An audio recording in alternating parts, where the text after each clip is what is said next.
Tá começando mais um Entre Chaves, o seu podcast de desenvolvimento e... Ué, peraí, tá travando o áudio? Uai, deve ser falta de memória RAM, hein, Dudu? Pois é, cara, será que é falta de memória RAM ou será que é algum outro fator? A CPU que está se tornando cada vez mais rápida e a memória não está aguentando, ou as aplicações estão se tornando muito mais complexas e cheias desnecessariamente? Então hoje a gente vai parar para poder falar um pouquinho sobre essa escassez que acabou de atingir o mercado. E para quem tá no meio do desenvolvimento, acho que não é nenhuma novidade, todo mundo vendo essas notícias não tão maravilhosas assim de que a memória RAM tá acabando. Ou pelo menos é isso que a gente vai discutir aqui hoje, né? Exatamente. E que hoje, para discutir com a gente tem o Pedro. Olá pessoal, beleza? Prazer estar de volta aí no Entre Chaves. Vim aqui hoje compartilhar um pouquinho aí, né, do nosso dia a dia nessa frente que tá sempre buscando memória RAM aí, né, para o nosso time da DTI, trocando bastante ideia com o pessoal que sente esse impacto na prática, como os nossos hosts já introduziram. Esse cenário tá mudando bastante e a gente vai trazer para vocês aqui um pouquinho em um apanhado geral disso aí. E do outro lado nós temos aqui um cientista da computação, especialista em cibersegurança, Vitor Alcântara. Fala pessoal, agradecer pelo convite, muito feliz de estar voltando aí mais um episódio do Entre Chaves. Então o meu PC ele tem 4 pentes de 16 GB de RAM, 64 GB no total, mas se eu rodar o Docker, o Chrome e abrir a calculadora, já era, cara. Eu não consigo expandir mais, e pelo visto eu não sou o único, né? E aí, galera, o que tá acontecendo? A memória RAM tá realmente acabando? O sonho acabou? Não vamos ter mais computador? Que história é essa? Dá uma introdução aí pra gente do que tá acontecendo no mundo, por favor. Pois é, foi-se o tempo em que um chat era simplesmente um chat, né? Hoje a gente vive a geração dos aplicativos super robustos, o WhatsApp não é só mais um Messenger, hoje você faz transferência e muito mais, e esses mega aplicativos muitas vezes, né, exigem, né, uma RAM ali da máquina onde ele está sendo utilizado, que muitas vezes o usuário nem sabe. Naturalmente, nos últimos anos, o tamanho dos pentes de RAM que vem sendo utilizado estão crescendo de forma bastante acelerada, porém, em meses mais recentes, a gente vem encontrando umas limitações e a gente vai trazer hoje aqui alguns detalhes do porquê isso está acontecendo. Cara, eu me lembro nos jogos de Super Nintendo, quando os desenvolvedores precisavam de fazer o mesmo splash tanto para a nuvem quanto para a grama do Super Mario, para poder economizar a memória, né? E olha um ponto em que nós chegamos. Cada bit era contado, Cada né? bit era escovado, né? E agora você está me dizendo, então, que nós temos aplicativos onde um chat não é mais só um chat, né? Ele tem todo um coletor de métricas, toda uma função gráfica por detrás. O próprio Discord, esses dias eu recebi uma notícia de uma atualização dele revoltante, onde ele colocou um fallback no seu sistema em que caso o Discord passasse do consumo de 4 GB de RAM, ele resetava. Ou seja, eles não foram atrás da correção, né, assim, de uma otimização factível. E alguns nerds da internet aí, da qual eu me identifico muito, eles começaram a fazer alguns testes em relação a isso. E o simples fato de você estar no mesmo chat que alguém e essa pessoa lá no computador dela começar a digitar, lá no Discord, vai aparecer assim, né, fulano está digitando. Só isso já era suficiente para consumir mais 1 GB de memória RAM. Então, a gente ainda não, né, como o Pedrão muito bem colocou aqui, um chat não é apenas um chat, não mais, pelo menos. Hoje é muito mais fácil, né, você fazer a adição de funcionalidades e de features novas numa aplicação, né? Tipo, eu lembro, eu sou meio dinossauro também da computação, que a gente, quando começando, linguagem C, que a gente tinha que alocar memória especificamente. E limpar ela depois, né? Exatamente.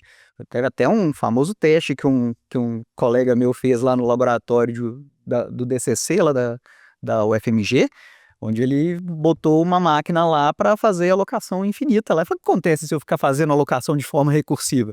Ele só não percebeu que ele estava logado num servidor super importante. O negócio derrubou toda a rede lá, porque ocupou toda a memória do servidor. Então, o Dudu acabou de comprovar pra gente que é capaz, sim, de você fazer download de memória RAM, né? Já que ele estava alocando no servidor.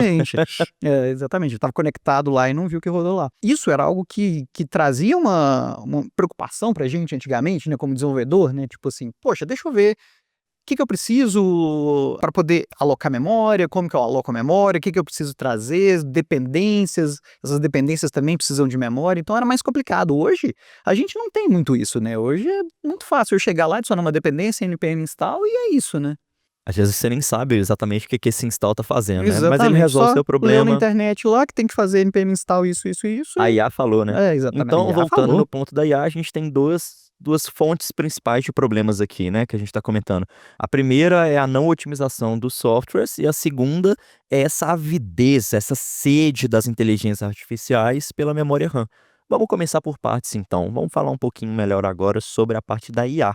E aí pessoal, convidados, por que a IA está acabando com as memórias RAMs do mercado? Que movimento diferente foi esse que aconteceu? A nova geração, né, do desenvolvimento, viu nos últimos anos um crescimento da disponibilidade de memória RAM nas máquinas e isso foi gerando sistemas cada vez mais pesados. E até então essa memória RAM vinha dando conta, mas quando a IA entrou no jogo, ela foi capaz de fazer tratamento de um volume de dados muito maior do que os então novos desenvolvedores vinham conseguindo fazer. E foi nesse momento que as memórias que até então eram conhecidas como as memórias de ponta do mercado começaram a virar um gargalo, né? Atualmente, os modelos de IA que são utilizados largamente, né, por todo mundo hoje em dia e que estão sendo desenvolvidos aí pelos grandes players, eles requerem um poder de processamento muito alto. Com isso, foi gerado também a necessidade de memórias muito melhores e atualmente todos esses servidores que estão com foco em IA utilizam memórias que possuem uma capacidade muito grande, que são as chamadas HBM, memórias de alto desempenho. E o principal diferencial delas em relação à memória RAM que a gente conhece é a arquitetura 3D, que consegue empilhar, vamos dizer assim, uma memória em cima da outra e gerar para a gente velocidades ali na casa dos terabytes por segundo, comparado com o gigabyte por segundo da memória tradicional. Mas eu tenho 2 perguntas para você, Pedrão. Você está me falando então que essa IA ela tem uma sede por memórias de altíssimo desempenho. Ok, mas por que a gente foi impactado então? Até onde eu saiba, as memórias que nós usamos não são essas memórias de altíssimo desempenho. Você falou que são memórias em arquitetura 3D, pelo menos os pentes que eu tenho lá em casa, eles são bem fininhos assim, sabe, é quase 2D. Exatamente, vendo de fora eles são realmente 2D. O que acontece é que hoje, infelizmente, a gente tem a concentração de produção desses chips na mão de pouquíssimas empresas. São cerca de 3 empresas que são responsáveis pela manufatura de mais de 90% dos chips do mercado, se tratando de memória. E nos últimos anos, essa avidez de todo mundo pela IA fez com que a margem das memórias que são utilizadas pelos servidores de IA se tornar cerca de 5 vezes maior do que a margem dessa memória que a gente utiliza em casa. Vivemos, né, numa sociedade capitalista, naturalmente os fabricantes se voltaram para esse mercado, buscando atender essa demanda, mas também não querendo, né, meter o pé pelas mãos. No seguinte sentido, a IA hoje ela está crescendo muito, mas ainda existem analistas e frentes do mercado que tratam como uma real possibilidade a bolha da IA. Então esses fabricantes eles tentaram atender essa demanda sem fazer investimentos que representassem um grande risco caso essa demanda venha diminuir nos próximos anos.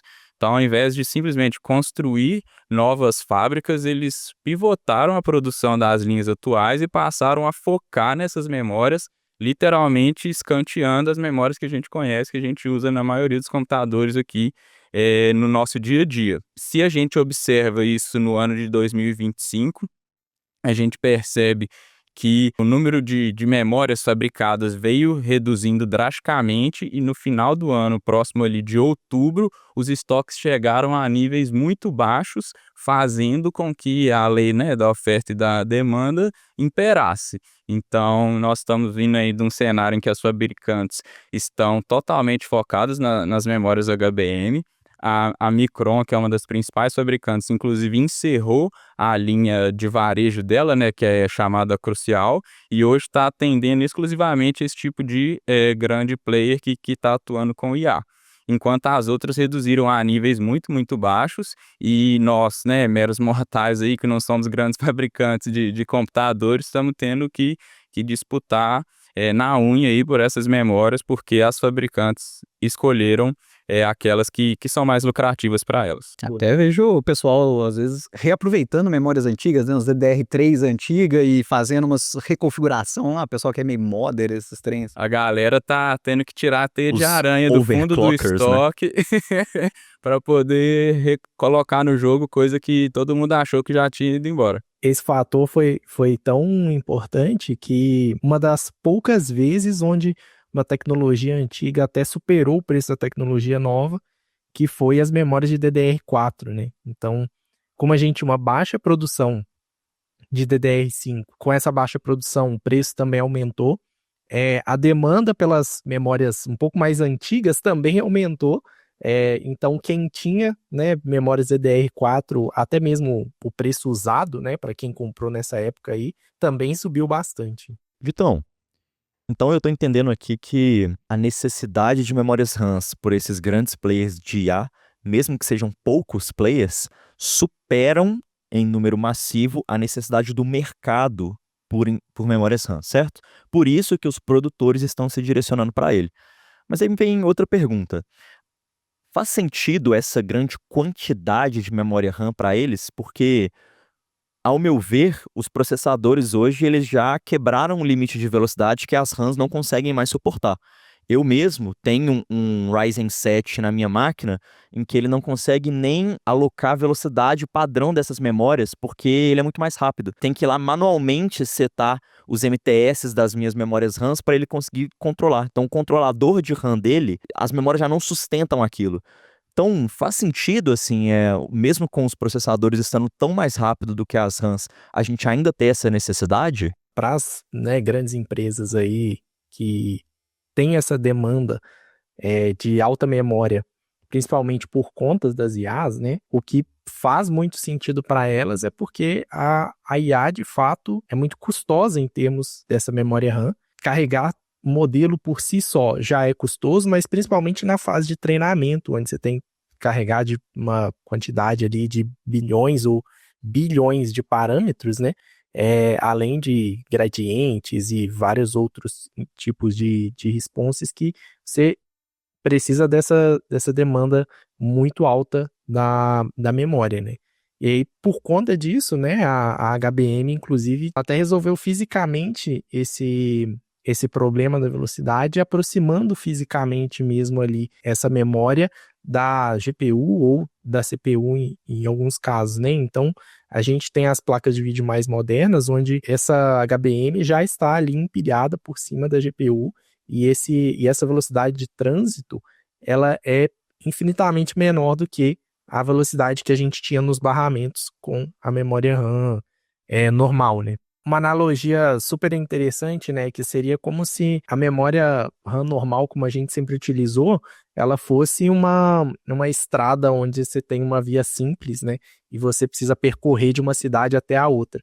E a memória HBM, ela é como se fosse uma rodovia de 4 faixas e você tem que ir para o bairro vizinho, né? Então, assim, a largura, ela permite aí que a transferência de dados seja muito mais rápida. E como que essas IAs escalaram de tamanho, né? Que a gente estava vendo umas métricas que esses modelos hoje, que a cada 2 anos eles chegam a aumentar em 400 vezes a necessidade de processamento desses modelos, e a capacidade das memórias só duplica a cada 2 anos, né? O pessoal tá brincando que depois da lei de Moore vem a lei de More agora, né? Eu quero mais. Exatamente. Mas olha que engraçado, né, Dudu? A gente comentou aqui sobre os jogos de Super Nintendo e as linguagens mais baixo nível de antigamente, onde o hardware era uma delimitação e nós precisávamos escovar os bits na linha de código. E parece que hoje inverteu, né? A gente vê, então, o modelo do hardware sendo aproximar o barramento para ficar mais rápido, né? A GPU já vem toda otimizada na arquitetura física dela, enquanto o software ele tá esbanjando, né? Ele tá Exatamente. se aproveitando tudo e mais um pouco do que ele pode e não pode. Exatamente. Até pelo fato da gente ter trazido essas facilidades, né? Tipo assim, ter abstraído essa necessidade de gerenciamento de memória do desenvolvedor, né? O desenvolvedor não precisa mais se preocupar com isso. Hoje é muito fácil, o pessoal, vou botar isso aqui, vou botar isso outro. Igual o Pedrão falou, esses super apps aí que faz um monte de coisa ao mesmo tempo. Hoje tudo tem AI embarcada, qualquer coisa tem que ter o chatzinho ali, você não precisa, às vezes você só quer ligar o chuveiro, mas tem lá um chat lá. E ainda pra tem que você fazer falar. o login, né? Exatamente. Mas aí eu Então, devolvo a pergunta: será que os desenvolvedores não precisam mesmo ter a responsabilidade da otimização de memória? pois é, era o que aquelas linguagens de programação trouxeram, né? Ah, agora a memória tá disponível, o processador tá disponível, a gente já tem um pouco mais de quantidade de hardware, a gente começou a não se preocupar com isso, né? Isso há 20 anos Como atrás, né? sempre, a Quando culpa é essas... do Java, né? O garbage É, collector aí, tá exatamente, vendo? ficou ficando Sabia que a culpa fácil. era do Java. A crise aí da memória RAM, ela na verdade trouxe essa reflexão de volta pra gente, né? Porque a gente teve Exato. esse período onde a gente criou uma era de desenvolvedores que está acostumado com uma memória abundante, então que não está acostumado a ter que ficar monitorando, revendo que tipo de pacote que ele está instalando, às vezes até monitorando na própria cloud, né? Então hoje a gente, quando vai olhar isso, a gente vê que a gente vai hospedar uma aplicação em uma cloud, a gente paga muito mais caro pela alocação de memória dela do que pela CPU em si. Uma questão que é interessante se falar, né, visando essa retomada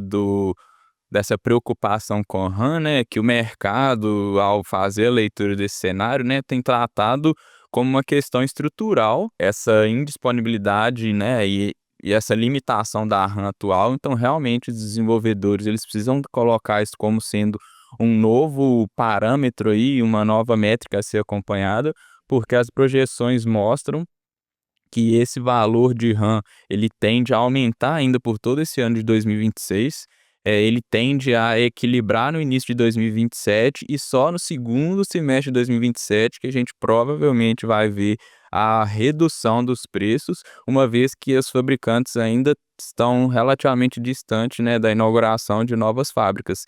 Então, se a gente pensar aí num cenário não tão otimista, a gente pode estar falando de 2028, 29 até 30, quando as fábricas vão estar ali na sua produção máxima, porém, ao mesmo tempo, a gente não sabe como vai estar o apetite dos servidores de IA lá na frente.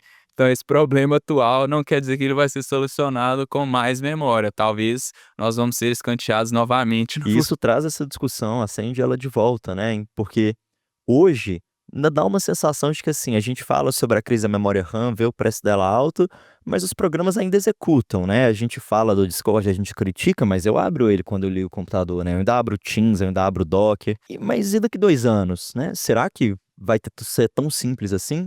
Daqui 5, daqui 10, será que realmente o que a gente está vendo hoje não é um presságio para um futuro muito mais complicado em relação à utilização da memória RAM? Pois é, ainda mais que se essa bolha não estourar, né? Igual a gente comentou, a gente falou das métricas de crescimento dos modelos, né? Se a gente falar, não, isso daqui a pouco vai se resolver, daqui a pouco vai se resolver, vai chegar numa hora que vai ser crítico, né? Os custos de nuvem vão começar a escalar cada vez mais, e tudo que hoje tudo é nuvem, né? Tudo roda na nuvem. Se a gente não parar para pensar e olhar direitinho para a nossa aplicação e tentar já minimizar esses custos ou esses gargalos, né? A gente vai chegar num ponto onde a gente vai ter que botar um hard reset lá, igual do Discord, chegou a 4 GB, desliga a aplicação e fala, cara, não dá para usar mais, sabe? A que ponto A que chegamos, hein, ponto Dudu? chegamos, né, cara? Então, algumas técnicas, tipo, a gente fazer profiling, né, da aplicação, começa a se tornar super necessários, né? Tipo assim, a gente tá sempre olhando, cara, tô usando a memória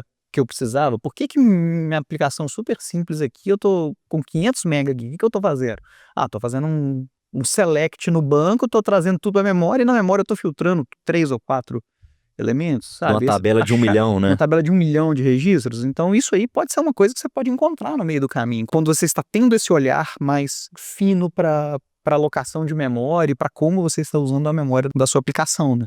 E aí eu deixo uma pergunta assim, de curiosidade para vocês. Por que mesmo com uma máquina com uma grande reserva de memória, uma grande disponibilidade de memória, como sei lá, 64 gigas de memória RAM, que para mim é bastante coisa, né, para um uso pessoal, por que ainda assim o gargalo é memória RAM? O que a gente consegue ver, né, na prática e quando a gente consulta o histórico, algo que não deveria ser uma surpresa, mas que aconteceu, as memórias RAMs elas evoluíram em uma velocidade muito inferior aos processadores, são múltiplos fatores, porém isso veio acontecendo nas últimas décadas, né, existem estudos dos anos 90 que mostram que isso provavelmente aconteceria e realmente aconteceu.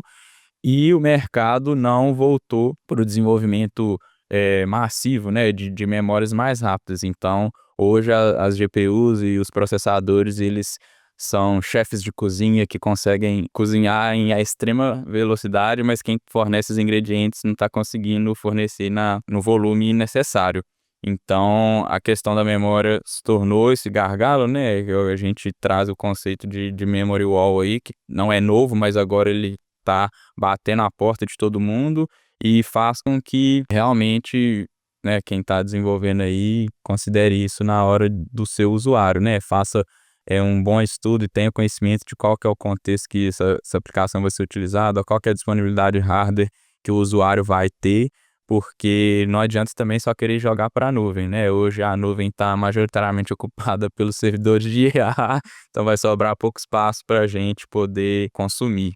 Então a parte de FinOps aí vem como algo muito necessário para poder garantir que a gente não vai ter custos, né, estratosféricos do lado do consumidor e vai acabar tornando inviável o uso de algumas aplicações. Sobre essa questão da gente ficar preocupando com a aplicação, a gente fica vendo hoje algumas arquiteturas de aplicações que talvez possam ajudar nesse sentido, né? A gente pode pensar, por exemplo, numa arquitetura de microserviços, né, onde a gente consegue especializar bem ali cada parte da sua aplicação, onde ele vai executar e só quando ele precisar executar ele vai estar ali. Então talvez a gente consiga pensar em aplicações que vão utilizar melhor o hardware onde eles estão rodando, né? Então se você separar em microserviços ali, cada microserviçozinho pequenininho vai estar super otimizado para aquilo que ele tem que fazer, vai estar alocando sua memória necessária, sabe? Você não tem aquele monolito grande, né?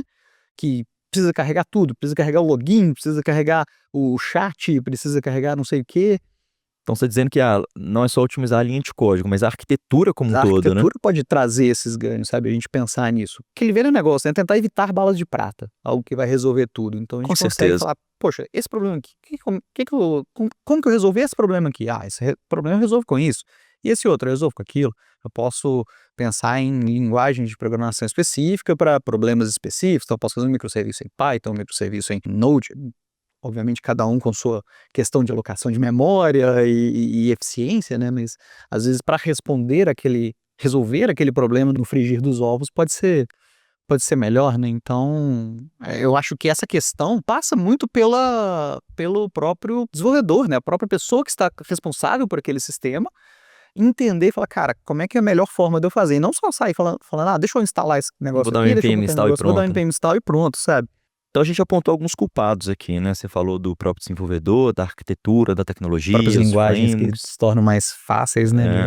E aí, Vitor, quem que você acha que é o principal culpado? Se é que existe um culpado nessa história, né? Do grande consumo de memória RAM. É muito difícil apontar um único culpado, né? Sempre é uma junção de muitos fatores que criam uma situação complexa, né? Assim como o Dudu falou sobre a questão dos microserviços, né? Como toda decisão arquitetural, a gente sempre pensa nos trade-offs que a gente tem, né? Então, quando a gente olha para um microserviço, por exemplo, por mais que a gente tenha, às vezes, pequenos blocos ali, a gente sempre tem que levar em consideração de que a gente está multiplicando os nossos processos que a gente tem ali em questão de buffers, de runtime, de garbage collector. Cada serviço vai ter o seu próprio item, né? Então, você tem que avaliar esse trade-off, se isso daí realmente está valendo a pena, se o consumo vai ser menor ou vai ser maior, né? Além disso, né, a gente tem outras questões que, como eu falei, que é a gente ter tido essa abundância por muito tempo fez com que os devs não prestassem muita atenção nisso, né? Então, hoje eu acho que ninguém utiliza o uso de memória como uma métrica, ninguém realmente olha para aquilo ali para entender e no final do desenvolvimento de uma feature ou alguma coisa, ver se ali aquilo dali está condizente, se o uso de memória RAM tá ok, né, dentro do que a gente espera para aquele tipo de feature. Aquele velho negócio, né? Vou fazer um estudo de estouro de memória. Aí que ele vai olhar lá e falar, tá gastando 4 GB. Beleza, tinha que gastar 4 GB. Ele sabia quanto que utilizava antes, depois de determinada feature e tudo, né? Sinto que isso foi direcionado pro Discord, tá? Espero que os devs de lá não estejam nos Pior que escutando. dessa vez foi totalmente aleatório o número. Como vocês citaram a questão do npm install também, a gente, né, assim, tem biblioteca para tudo hoje, né? Qualquer coisa que você quiser, se você procurar aí no JavaScript, aí você vai achar uma biblioteca que faz qualquer coisa. E muitas vezes a gente está carregando essas bibliotecas para resolver um problema simples. Às vezes é um problema que a gente pode criar um módulo na nossa própria aplicação e resolver esse problema. Em vez disso, a gente acaba importando uma biblioteca, né? Além do código dela, os próprios inicializadores dela ali, tudo que ela carrega junto com ela, que vai criando esse uso exagerado, né, de memória dentro do nosso programa. Às vezes você só quer adicionar duas datas, né? Somar uma data na outra, aí você baixa aquela biblioteca bacana que você converte uma data num negócio totalmente agnóstico de UTC, de time zone, e usa um ponto .ed. Cara, ela faz 1 milhão de coisas, você só queria somar uma data na outra. E claro, né, aquela biblioteca também baixa várias outras bibliotecas. Várias outras, né? exatamente. Isso me lembra muito o caso de uma das maiores desenvolvedoras de software do mundo, que é a Rockstar Games, a desenvolvedora do Red Dead Redemption, Grand Theft Auto, entre outros jogos aí de grande sucesso. Na data da gravação desse podcast, ainda estamos esperando pelo lançamento do bilionário GTA 6, que ainda não chegou. Mas por que eu trouxe a Rockstar aqui, né? Há um tempo atrás, houveram alguns vazamentos dentro da empresa de códigos-fontes dessas aplicações, que são os jogos que elas desenvolvem. E todos os jogos que elas desenvolvem são escritos em C++. E a gente consegue notar uma coisa em comum dentre os vários jogos que a Rockstar desenvolve, é a impressionante capacidade de otimização. São jogos que possuem horas infinitesimais de conteúdo, com gráficos excelentes, com mecânicas extremamente complexas, mas que o consumo, o processamento dele não é tão elevado quanto você esperava que fosse, e o tamanho dos arquivos também não. Então, olha que bacana, né? Como que a Rockstar já estava prevendo isso aí, talvez, né? Mas já estava tomando esse cuidado, Sim, como os desenvolvedores antigos de jogos, que a gente mencionou, tomavam. exatamente. Essa análise, né, e esses cuidados são essenciais para os novos sistemas e aplicações, mas também para aqueles já em andamento, né, a sustentação desse tipo de sistema. Então, os blogs, né, e fóruns estão pipocando de hacks para poder reduzir o consumo de RAM do Windows 11, de aplicações que a maioria dos usuários nem sabia que estavam rodando ali na sua máquina, e isso vai se tornar uma realidade, uma necessidade para aqueles sistemas e aplicações que foram feitos sem se preocupar muito com isso. Então, a rapidez na entrega e a pressa por entregar muitas funcionalidades vão ter que ser reavaliadas agora, né? Que esse limite é real e que a gente não vai poder continuar expandindo ele pelos próximos 2 anos, aparentemente. Eu não sei você, viu, Dudu, mas quando eu instalo um Windows na minha máquina, a primeira coisa que eu faço é o debloat. E ainda faço propaganda gratuita do debloat. Ainda mando o link, falo, ó, galera, esse aqui é o debloat, tira todas as telemetrias, tira toda a Cortana, Copilot, tira tudo. Então Deixa depois lá- você me manda aí pra eu poder Opa, conhecer, que eu não fechado. conhecia, não. Tutorial de deploy do Windows é um grande debloat, né? Vou deixar um comentário anônimo lá no Spotify com o link ainda. Eu ia comentar que, tipo assim, que eu costumava fazer isso mesmo antigamente no Windows, que a primeira coisa que instalava era, o que você fazia quando instalava o Windows, era sair desabilitando um monte de serviço, ia lá nas configurações avançadas e tal, procurava esses hacks, né, essas configurações todas, para deixar mais leve, não necessariamente, na época nem era tanto pela RAM. Eu lembro que era muita coisa de espaço em disco, era uma coisa que era o Sim, espaço são em disco, o gigas e HD que gigas, você né, tinha cara? lá, que era mais limitado, né? Que era o grande problema na época, mais até do que RAM, né? E hoje a gente tá pensando em fazer isso por outros motivos, né? Engraçado. E por falar em outros motivos, eu proponho uma reflexão aqui para vocês. A gente passou por uma escassez de GPU quando a IA chegou. A gente agora está passando por uma escassez de memória RAM. A próxima escassez vai ser de quê? SSD, cooler? É só para eu saber para já comprando alguns e deixar estocado, né? Porque vai que. Acho que vão ser consoles da nova geração. PlayStation 6 já está ameaçado, GTA também. Brincadeiras à parte, né? Realmente a IA trouxe uma realidade em que as aplicações estão avançando numa velocidade muito maior do que os fabricantes de hardware, né? A fabricação hoje, o microchip é uma operação extremamente complexa, suas fábricas são projetos muito delicados, enquanto o que a IA está fazendo para a IA em si está sendo mais fácil do que fabricar um chip. Então, realmente, componentes que até então não eram gargalos estão passando a ser, e é justamente o desenvolvimento e o uso dessas novas ferramentas que vão acabar direcionando quais vão ser os novos componentes mais críticos, né, dentro do seu computador ou da cloud que você utiliza. Então, a arquitetura aí dos programas vai poder nos dizer o que vai ser necessário. Engraçado, né, que a gente fica vendo, a gente está falando muita coisa de hardware, coisa técnica, de desenvolvimento, mas essa crise, a gente fica vendo que ela é sujeita até a questões geopolíticas, né, discussões Sem econômicas, dúvida. de aplicação de tarifas para lá, tarifas para cá, de A quem proibição, pode vender para quem, né, e proibição da tudo. venda da Nvidia, né, para alguns países da Ásia. Exatamente, então tudo isso acaba contribuindo para essa crise, né? Não é uma crise só técnica ou de espaço, às vezes é Esse uma ano até crise um terremoto política, né? impactou isso, né? Taiwan, principal fabricante, sofreu com terremotos em janeiro, isso gerou dano em algumas fábricas, né? E a diversificação dessa produção hoje é um grande desafio, muito por conta dessas sanções, como foram mencionadas aqui, né? Hoje a China, que é um fabricante mega em tudo que a gente pensar, não está conseguindo fazer isso para chips por conta de sanções que ela tem tanto para compra de insumos quanto para exportação também de seus produtos. Então hoje acaba que o foco dela está em alimentar o mercado interno, e a gente que está competindo com o mundo todo acaba não podendo contar, né, com esse ecossistema chinês que hoje está abastecendo várias outras frentes e mercados. Bom, Pedrão, nosso mestre da infraestrutura aqui. E uma empresa que não é de inteligência artificial, mas que ainda assim depende dos computadores para continuar a sua operação cotidiana, como a DTI, por exemplo. E aí, como é que a gente fica? O que a gente deveria fazer? O que a gente faz? Quais são suas dicas para quem está ouvindo a gente? Tanto as empresas, né, quanto os profissionais que dependem, né, de computadores não vão poder depender só dos desenvolvedores fazerem aplicações mais otimizadas. O mercado ele está realmente reagindo a essa escassez de memória, e o que tem sido uma boa prática é o contato com grandes fabricantes que usam seu poder de escala, né, para negociar diretamente com quem está produzindo as memórias RAM hoje em dia. Então, a ideia de comprar componentes, especialmente memórias RAM, de forma individual, está sendo cada vez mais difícil. Alguns revendedores na Ásia, inclusive, já estão começando a fazer uma espécie de venda casada, em que está sendo vendido a placa-mãe junto da RAM e não só a RAM, para poder evitar um desabastecimento de RAM e uma sobra, né, dos demais componentes.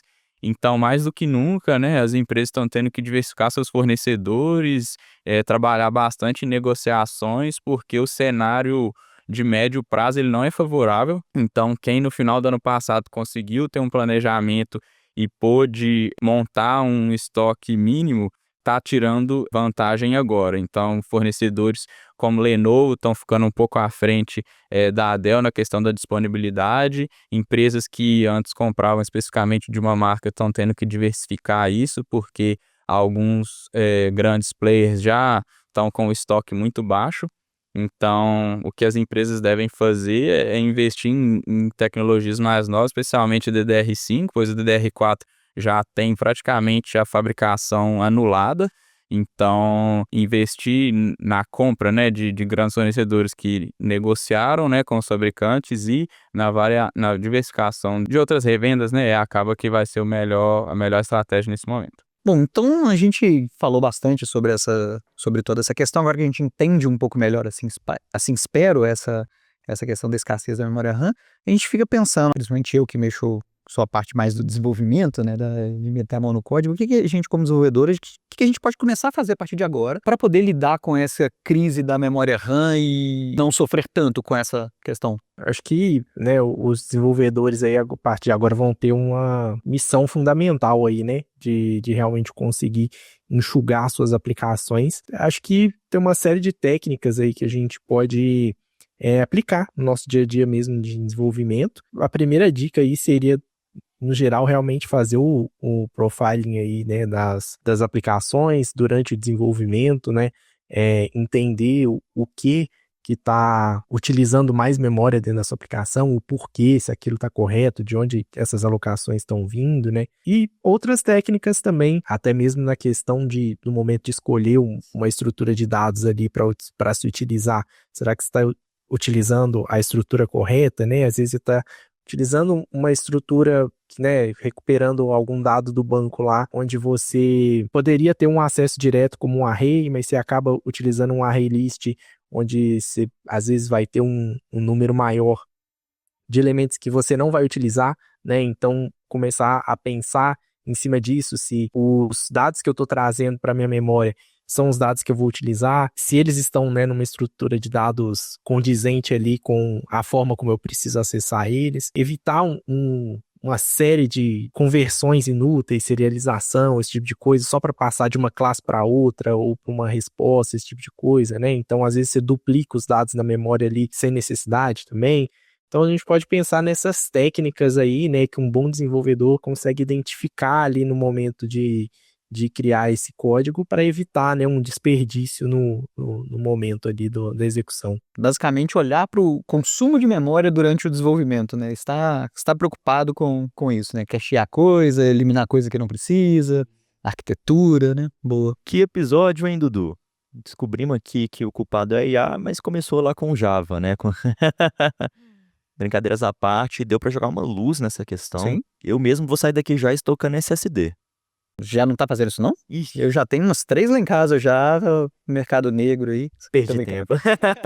Bom, pessoal, foi um prazer enorme, então, a gente tá aqui. Vitor, muitíssimo obrigado pela sua presença. Pedrão, prazer enorme vê-lo aqui novamente conosco. E acho que é isso aí, pessoal. Muito obrigado por todos que estão aí. E, como sempre, se alguém já tem memória estocada, conta um pouquinho aí pra gente também, né? Deixa nos comentários aí como é que faz pra conseguir. Hoje tá valendo ouro, né? Exatamente. E muito obrigado a todos aí. Valeu, pessoal. Aquele Até abraço. mais. Valeu, galera.